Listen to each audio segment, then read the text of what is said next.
So అందరికీ నమస్కారం. ఈ వీడియోలో 10వ తరగతి యొక్క 7వ పాఠ్యాంశము నివాస ప్రాంతాలు వలసల గురించి ఈ యొక్క వీడియోలో మాట్లాడుకున్నాము. మేజర్గా నివాస ప్రాంతాలు అనేవి ఎలా ఏర్పడ్డాయి? పూర్వకాలంలో చూసినట్లయితే ఆది మానవ కాలంలో ఉన్నటువంటి మొదట ఆది మానవులు గుహలల్లా అంటే రాతి గుహలల్లా వాళ్ళు నివాసం ఏర్పాటు చేసుకున్నారు. అంటే ఈ నివాస ప్రాంతాలు ప్రస్తుత కాలంలో ఏ విధంగా ఆ ప్రదేశం యొక్క ప్రదేశ వాతావరణం బట్టి మరియు ఆ ప్రదేశంలో ఉన్నటువంటి అంటే నీరు కానీ మంచినీరు కానీ మరియు ఉపాధి కానీ విద్య కానీ వైద్య సేవలు కానీ అనేక అంశాల ఆధారంగా ఆ నివాస ప్రాంతాలు ఏర్పడతాయి. మరియు వలసలు ఎలా ఏర్పడతాయి? వలసలు అనేది ఏర్పడడానికి ప్రధాన కారణము విద్య ఉపాధి అవకాశాల కోసము మరియు మ్యారేజ్ కావడం వల్ల కూడా వలసలు ఏర్పడతా ఉంటాయి.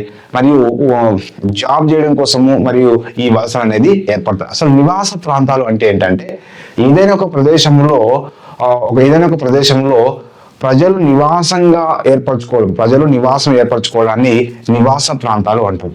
కొన్ని కొత్త నివాస ప్రాంతాలు ఏర్పడతాయి. కొన్ని పారిశ్రామిక క్షేత్రాలు ఏర్పడడం వల్ల, కొన్ని పరిశ్రమలు ఏర్పడడం వల్ల ఆ ప్రాంతాల్లో కొత్త నివాస ప్రాంతాలు ఏర్పడతా ఉంటాయి. కాబట్టి ఆ అంశాల గురించి ఈ వీడియోలో మాట్లాడతారు. ముఖ్యంగా సిమ్లాలో ఒకప్పుడు నివాస ప్రాంతం చాలా తక్కువగా ఉండేది. అంటే అక్కడ ప్రాంతం అనుకూలంగా లేదు కాబట్టి కేవలము 2000 అంటే 25,000 జనాభా ఉండేది. ఏంటండి 25,000 జనాభా సిమ్లాలో ఉండే. ప్రస్తుతం అంటే మామూలుగా సుమారుగా 2 లక్షల పైగా జనాభా ఉంది. అంటే ఆ ప్రాంతంలో ఉన్నటువంటి వాతావరణ పరిస్థితులు అనేది కొంత మెరుగైనని చెప్పొచ్చు అన్నట్టు. నెక్స్ట్ హిమాలయాల్లో ఉన్నటువంటి లడాఖ్లో నుబ్రా లోయ, నుబ్రా అయినటువంటి లోయ.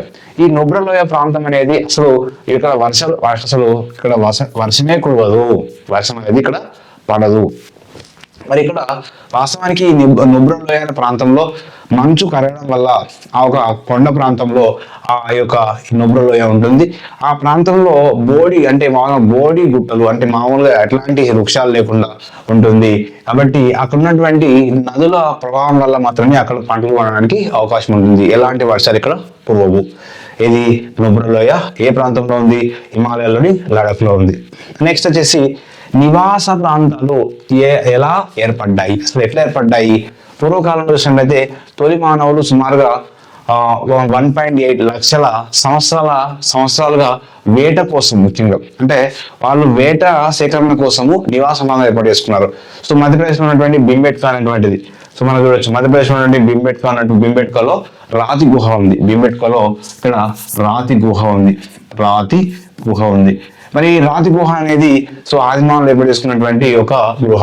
మరియు అంటే 1.8 లక్షల సంవత్సరాల క్రితము ఈ వేట సేకరణ కోసము మొదట స్థిర నివాసం లేనివారు, అంటే ఆది మానవులు స్థిర నివాసం లేకుండా సంచార జీవనం చేసేవారు. తర్వాత వ్యవసాయం చేసి అలవాటు అయిన తర్వాత ఎప్పుడైతే వాళ్ళు స్థిర నివాసం ఏర్పాటు చేసుకొని ఒక గృహాలలో ఉండడము, తర్వాత అనేక మార్పులు అనేది రావడం జరిగింది. నెక్స్ట్ నివాస ప్రాంతాలు ఎందుకు మారుతాయి? నివాస ప్రాంతాలు ఎందుకు మారుతాయి? ఆ ప్రాంతంలో ఉన్నటువంటి వాతావరణ పరిస్థితులు కావచ్చు, ఆ ప్రాంతంలో ఉన్నటువంటి విద్య ఉపాధి అంశాల ఆధారంగా బేస్ చేసుకొని నివాస ప్రాంతాలు మారుతూ ఉంటాయి. మరి ఇక్కడ ఢిల్లీ ఎగ్జాంపుల్ అంటే న్యూఢిల్లీలో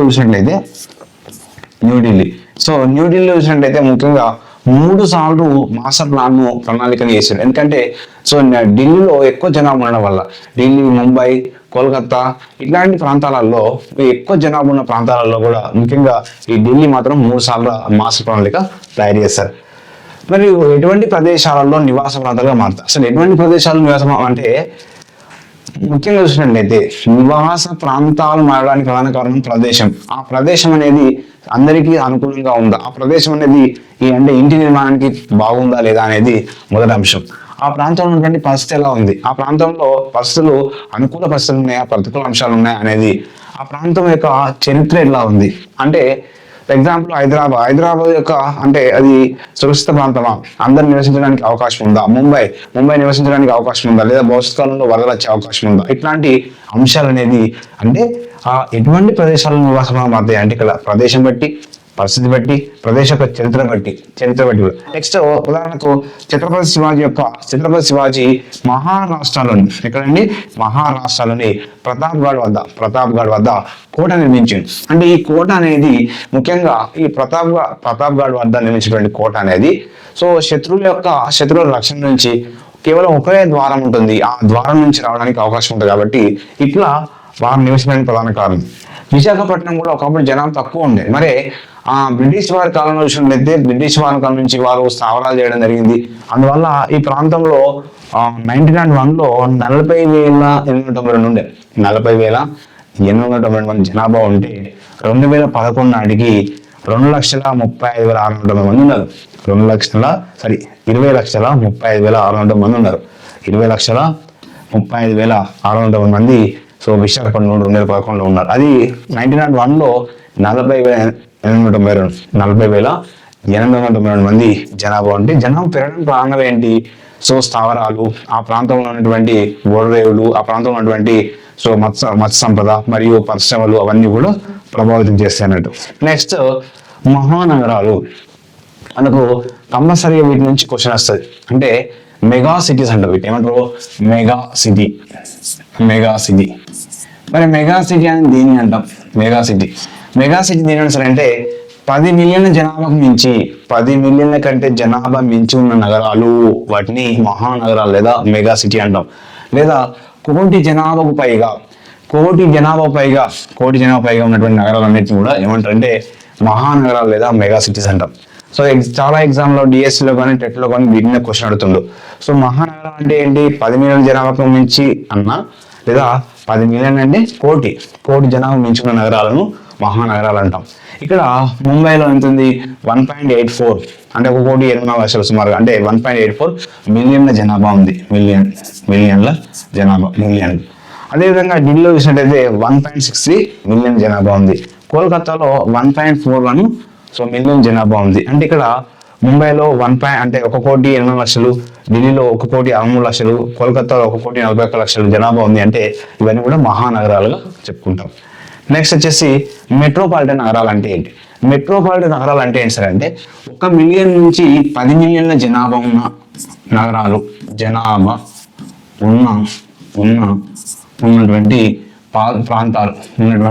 ప్రాంతాలు అంటే ఇక్కడ 1 మిలియన్ నుంచి 10 మిలియన్ అంటే ఎన్ని? 10 లక్షల నుంచి అన్నట్టు. అంటే 10 లక్షల జనాభా నుంచి కోటి జనాభా మధ్య. కొన్నిసార్లు ఎట్లా తిరగచ్చు, 1 మిలియన్ టు 10 మిలియన్ దీన్ని ఇట్లానే తిరగచ్చు. ఏ విధంగా ఒకటే. 10 లక్షల నుంచి కోటి మధ్య జనాభా ఉన్న ప్రాంతాలను మెట్రోపాలిటన్ అంటాము.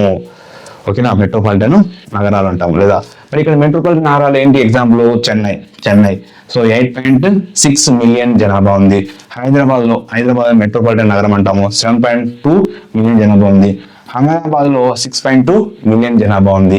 అంటే మెట్రోపాలిటన్ నగరాలు అంటే ఏంటి సార్ అంటే 10 లక్షల నుంచి కోటి మధ్య జనాభా, లేదా 1 మిలియన్ నుంచి 10 మిలియన్ జనాభా ఉన్న ప్రాంతాలను మెట్రోపాలిటన్ ప్రాంతాలు అంటాము.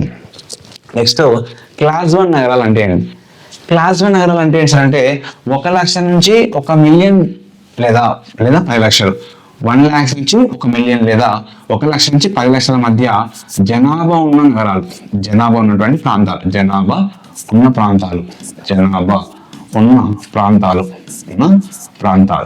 సో వీటిని ఏమంటాము? క్లాస్ 1 నగరాలు అంటాం. సో మీ దగ్గర ఉన్నటువంటి 1 లక్ష నుంచి 10 లక్షల మధ్య ఉన్నటువంటి ఆ నగరాలను కూడా క్లాస్ 1 నగరాలుగా మనం గుర్తించవచ్చు. నెక్స్ట్ వచ్చేసి పట్టణాలు అంటే ఏంటి? పట్టణాలు అంటే ఏంటి అంటే 5,000 నుంచి 1 లక్ష జనాభా ఉన్న ప్రాంతాలు.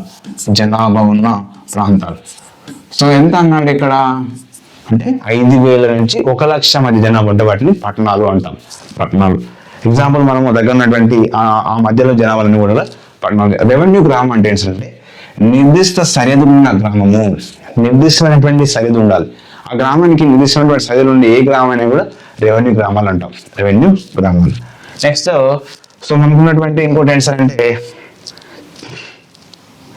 ఆవాస ప్రాంతాలు అంటాం. వీటిని ఆమ్లెట్ గ్రామాలు అంటాం. ఆమ్లెట్ అంటే రెవెన్యూ గ్రామం లోపల ఉన్నటువంటి కొన్ని ఇళ్ల సముదాయాన్ని, అంటే కొన్ని గ్రామాల కింద గ్రామం ఉంటుంది, చిన్న వాడకట్టు, చిన్న స్ట్రీట్ లాంటిది. సో రెవెన్యూ గ్రామం లోపల ఉన్నటువంటి ఇళ్ల సముదాయం, దీన్ని ఏమంటారు? ఆమ్లెట్ విలేజ్ అంటాం. ఆమ్లెట్ విలేజ్ అని పిలుస్తుంటాము. కాబట్టి రెవెన్యూ గ్రామం లోపల ఉన్నటువంటి కొన్ని ఇళ్ల సముదాయాన్ని ఏమంటారంటే ఆవాస ప్రాంతాలు అంటాం. ఇక్కడ వాస్తవానికి ఈ యొక్క ఆవాస ప్రాంతాలు ఏర్పడడానికి దిగువసాయి ప్రాంతాలు, ఎగువసాయి ప్రాంతాలు. సో దిగువసాయి ప్రాంతాలు అంటే ఆవాస ప్రాంతాలు వస్తుంది ఇక్కడ. సో ఇక్కడ ఆవాస ప్రాంతాలు వస్తుంది. ఆవాస ప్రాంతాలు అవి వస్తాయి.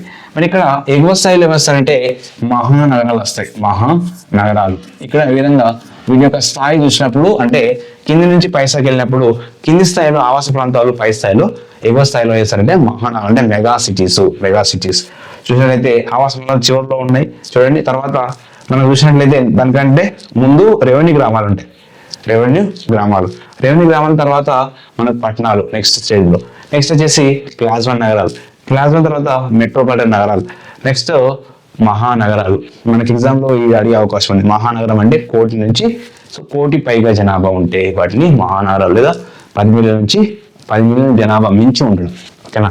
నెక్స్ట్ మెట్రోపాలిటన్ అంటే 1 మిలియన్ to 10 మిలియన్ ఉన్నటువంటి వాటిని మెట్రోపాలిటన్. ఓకేనా. నెక్స్ట్ వీడియోలో మిగిలిన అంశాలు మాట్లాడతాం. Thank you to all.